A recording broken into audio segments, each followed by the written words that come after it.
Aloha educators. I'm Corey Rosenlee and I'm the president of the Hawaii State Teachers Association. For many years when I was at Campbell High School, I had to teach in classrooms that would reach 90 degrees, 100 degrees even. And all that time while teaching, I saw the impact of those hot classrooms on my students. By fourth period, they had been so hot for so long that they couldn't concentrate on lessons, and that ended up sometimes just putting their heads down. It was at that time I saw how important it was to have a conducive learning environment for our students. And we fought to try to get air conditioning at Campbell High School and all of our high schools, and all of our schools. So for years we've been pursuing this agenda, and it has not always been easy. 4 years ago, HSTA fought to cool our hot classrooms, and we were able to get $100 million from Governor Ige to cool over 1,000 classrooms in Hawaii. The problem is there are still many classrooms in Hawaii that are still unair conditioned. We still have about half of the classrooms in Hawaii that are unair conditioned. And I've been hearing from many of you how hard it is to teach in those environments. So today we have some very exciting news that can try to deal with this problem. Today the Department of Education announced 2 things that we believe will help many classrooms be able to cool down. The first thing is this. 2 years ago, HSTA, working with the Department of Education, advocated for energy efficiencies in our classrooms. What that basically means is they took out fluorescent lights and put in LED lights. Now, for a long time, the reason why it was so difficult to put air conditioning in Hawaii's classrooms was because our schools did not have the electrical capacity. And so in order to put in air conditioning, you had to use very expensive solar units that could cost $100,000 per classroom. But by putting in LED lights compared to fluorescent lights, it opened up capacity and allows us for the first time to use much cheaper units, to be able to put window air conditioning units inside of our classroom. Now, even though we could do it cheaper, it still required the Department of Education to allow us to use window air conditioning units inside of our classrooms. And today they have announced that they are allowing teachers and schools to do this. So what this means for all of our schools is this. Instead of air conditioning costing $100,000, which made it cost prohibitive, the difference now is that you can get window units that cost maybe $100 to thousands of dollars. And using the labor from a licensed electrician would cost maybe $8,000. But there are ways to bring down that cost as well. If you can find a licensed electrician as a parent or within your school, that can help bring down the cost of installing it. Then all that's required is to be able to actually afford the window unit itself. So it is possible from going from $100,000 to maybe just a couple $1,000s. That means that schools using their weighted student formula, that means using schools reaching out to their parent groups, or if none of those are possible, what you can do is write to your legislator and ask them to help fund those schools. So how do you go about trying to make sure that your school can actually get air conditioning? The first thing is this. Right now, all of Oahu schools and about half of the neighbor island schools have put in the LED lights. The next thing is to make sure that there's an assessment. And that assessment has to be done either through asking the Department of Education to do it, or you can have a licensed electrician look at your school to see if they have the capacity. If you have the capacity, the next step is to try to actually find those air conditioning units to be able to purchase them, and then working with a licensed electrician to install it. But the good news is by putting those both together, it makes it possible to make sure that we educate thousands of our classrooms that are currently not air conditioned, and finally give our students a conducive learning environment. So, we've posted this story online and we've been getting lots of questions from our members. And so we want to be able to answer some of these questions because I'm sure a lot of you are asking, so what can we do, or what are some of the problems to be able to solve this? So let me try to answer some of the questions we've been getting. First one, are there any cases where an assessment found that school did not have capacity to install new AC despite LED conversion? Well, this is a very new process. But what we found out so far is that there hasn't been any school that has switched to LED that has not had some ability to install the air conditioning.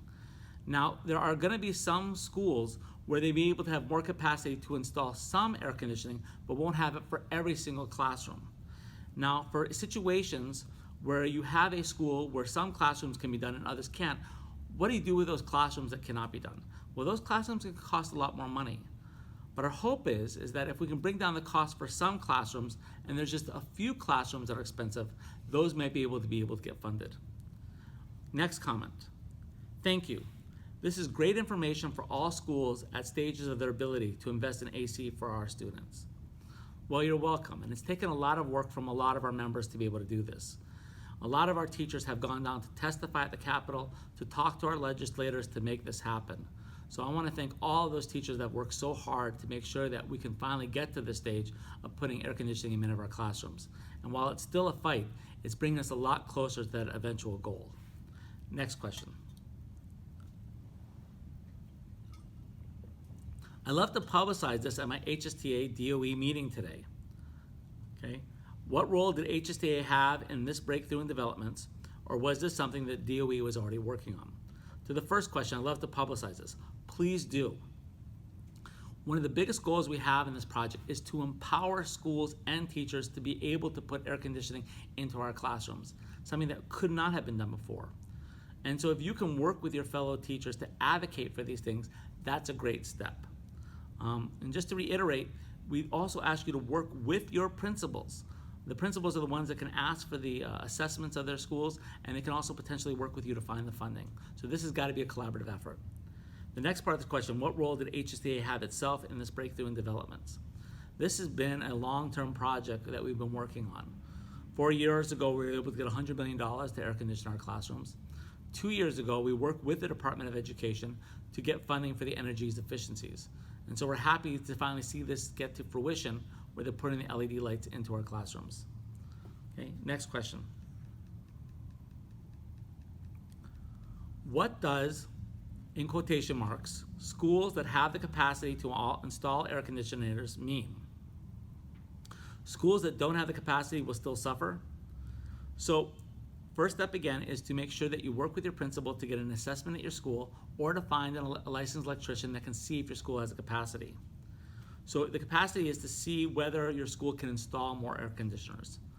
But what we've seen is schools that have already done this assessment, that there are many classrooms within those schools that do now have the capacity to put in air conditioning. Does that mean that schools that don't have the capacity will still suffer?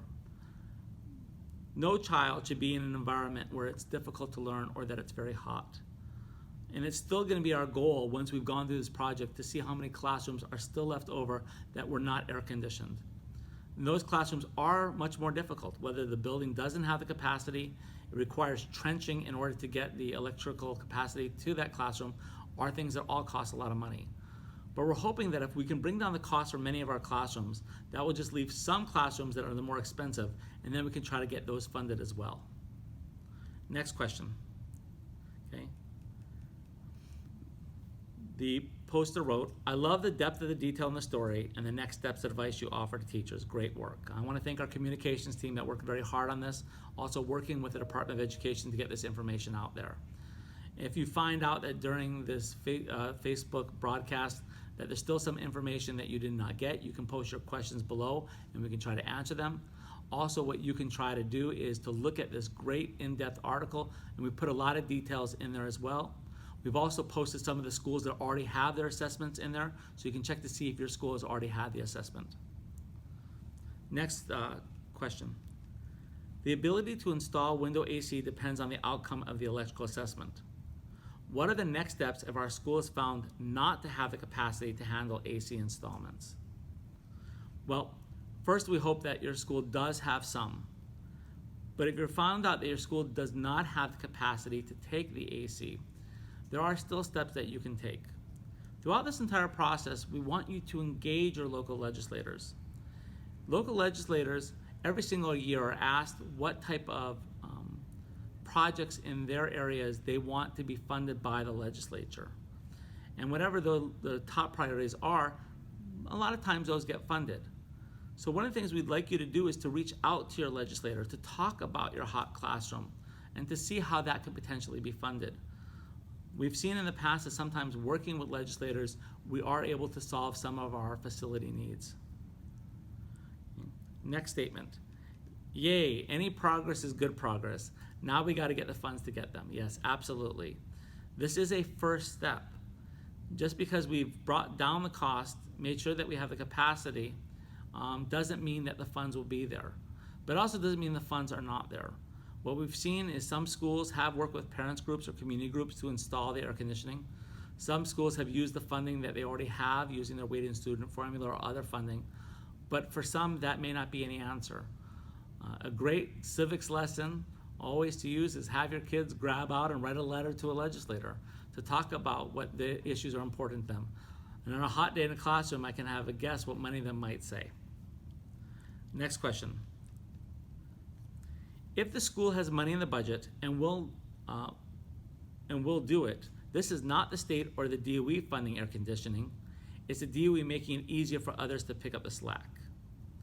While I can understand the sentiment of this poster, the reality is at the end of the day, the most important thing is that not how we get the money to do it, but that we have air conditioning in our classrooms. And to be very clear, the weighted student formula is coming from the DOE.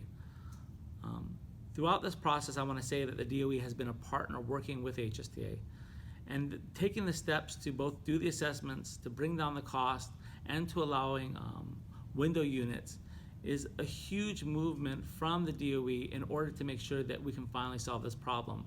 I want to say that we thank the DOE for working on this project, and we congratulate them for all the steps that they're taking to make sure that we give our students cool environments to learn in. Next question. Some schools and classrooms have non-working units, and we have been hearing this problem. When the solar ACs were put into the classroom, that was the best technology at the time to try to make sure that we could work with our schools that didn't have the capacity and make sure that we would somehow find a way to cool them. But like any new technology, sometimes they have problems, and this is the same thing that's happened with the solar AC.